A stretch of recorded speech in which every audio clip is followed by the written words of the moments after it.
Olá, queridos, graça e paz. Apesar de me sentir tentado em falar sobre o futuro, as profecias do Apocalipse, entendo que as coisas futuras só farão sentido em nossas vidas se compreendermos o nosso presente na perspectiva pela qual fomos criados. O futuro só faz sentido quando eu e você entendemos o nosso presente, o nosso passado, mesmo que estes encontrem-se confusos e nebulosos, necessitando talvez de ressignificado. Só você sabe disso.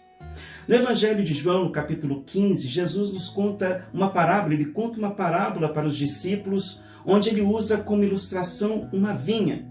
E eu quero me centrar nestes primeiros versos, nos versos de 1 a 6, onde ele inicia dizendo: Eu sou a videira verdadeira e meu pai é o agricultor. Logo no início dessa parábola, Jesus revela que Deus é o agricultor ou viticultor. Como dono da vinha, ele cuida dela como seu maior empreendimento. Isto é o que vemos ao longo dessa parábola. Vemos aqui também que Jesus é a videira verdadeira. E isso nos mostra que se ele é a videira verdadeira, é porque também existe uma videira falsa. No verso 2, Jesus declarou: Todo ramo que estando em mim não dá fruto, ele corta, e todo que dá fruto ele poda, para que dê mais fruto ainda. Todo agricultor, ele sabe que qualidade e quantidade são fatores importantíssimos para a saúde de seu empreendimento. Assim sendo, Deus cuida carinhosamente da vinha para que ela produza tanto quantidade quanto qualidade, para que seus frutos tenham neles excelência. Muitos questionam se no verso 2 Jesus está falando de uma possível perda da salvação. Sendo assim, qual o significado do termo ser cortado nessa parábola no verso 2? A palavra cortar, usado na tradução original do grego airô, ela ficaria melhor traduzida por tomar, recolher ou levantar, como usada ali em Mateus capítulo 14, no verso 20, onde diz: Todos comeram e ficaram satisfeitos, e os discípulos recolheram 12 cestos cheios de pedaços que sobraram. À luz das Escrituras, sabemos que os salvos em Cristo não podem perder a salvação. O verso 3 já nos indica isto claramente. Vós já estáis limpos pela palavra que vos tenho falado. Outra impossibilidade com relação à perda da nossa salvação é o que Jesus tão claramente disse em João capítulo 10, dos versos de 27 a 29. Ele fala: As minhas ovelhas ouvem a minha voz e eu as conheço e elas me seguem. E dou-lhes a vida eterna e nunca hão de perecer. E ninguém as arrebatará da minha mão. Meu Pai que me deu é maior do que todos e ninguém pode arrebatá-las da mão de meu Pai. Assim sendo, a verdade central do verso 2 são 3 palavras que Jesus diz: estando em mim. É impossível estar em Cristo sem ser um cristão verdadeiro ou genuíno. Eu não estou falando aqui de simpatizantes ou cristãos nominais, porque Jesus também fala sobre eles. Em João capítulo 10, verso 26, o próprio Senhor disse: Mas vós não credes porque não sois das minhas ovelhas, como já vos tenho dito. O equivalente a esta fala de Jesus é dito no verso 6, sobre o futuro daqueles que morrem sem salvação, que morrem sem conhecer a Jesus. Olha o que diz: Se alguém não estiver em mim, será lançado fora. Tais são apanhados, lançados ao fogo e queimados. Entendemos o que Jesus está dizendo aqui quando nós olhamos o verso 2 com a lupa, com os olhares de um viticultor. É isso mesmo. Quando os galhos, queridos, crescem junto ao chão, suas folhas ficam cobertas de poeira, e isso é normal. Quando chove, elas ficam cheias de lama, algumas mofam. Assim sendo, o viticultor, ele pega aquele ramo enfraquecido, ele limpa suas folhagens, ele levanta e amarra de volta aos outros ramos da parreira. Quando isso acontece, aquele ramo começa a florescer novamente, ele começa a produzir novos frutos, frutos com excelência. E isto é o que Deus faz conosco em sua infinita graça e misericórdia. Foi Ele mesmo que disse: as misericórdias do Senhor são a causa de não sermos consumidos, porque as suas misericórdias não têm fim, elas se renovam a cada manhã. Grande é a tua fidelidade, Lamentações capítulo 3, dos versos de 22 a 23. Quando os galhos da videira verdadeira caem na terra, Deus não joga fora, muito menos deixa ali largado, abandonado. Ele conhece as limitações e a fragilidade daqueles ramos. Ele conhece as fragilidades e as limitações daqueles que são seus. Ele levanta então os galhos, os limpa e os ajuda novamente a vicejar e a florescer. E isso ilustra que mesmo salvos, eu e você, lidamos com a nossa natureza pecaminosa.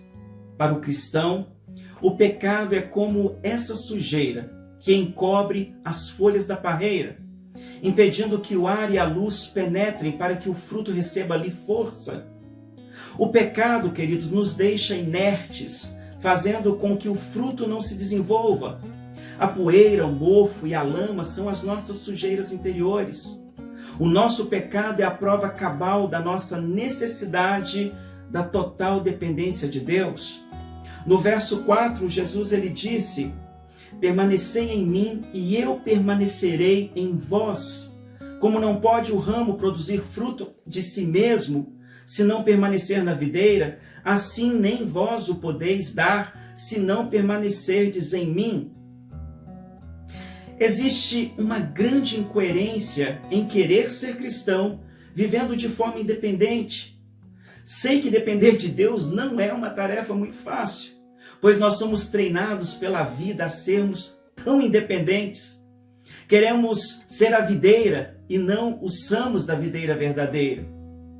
Satanás, ele vai colocando em nossos corações este sentimento, esse falso desejo de ser e de existir.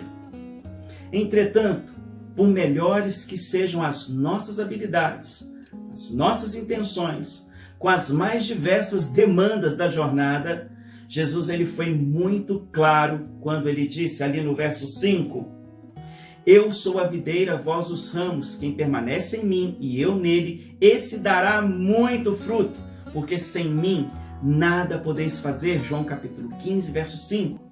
Assim sendo, quais são os princípios dessa parábola para a minha vida? O que Deus quer falar ao meu coração e ao seu no dia de hoje? Temos aqui muitas verdades. E a primeira delas é que Jesus é o nosso modelo sublime em termos de relacionamento com o Pai, e ele nos ensina isso claramente no verso 1. Outra verdade linda de Jesus é que quando não produzimos frutos constantes, o próprio Deus nos disciplina. Isso é muito sério, queridos. É por isso que neste primeiro momento, mais do que sabermos sobre as coisas futuras, é importante sabermos o que estamos fazendo com o nosso presente.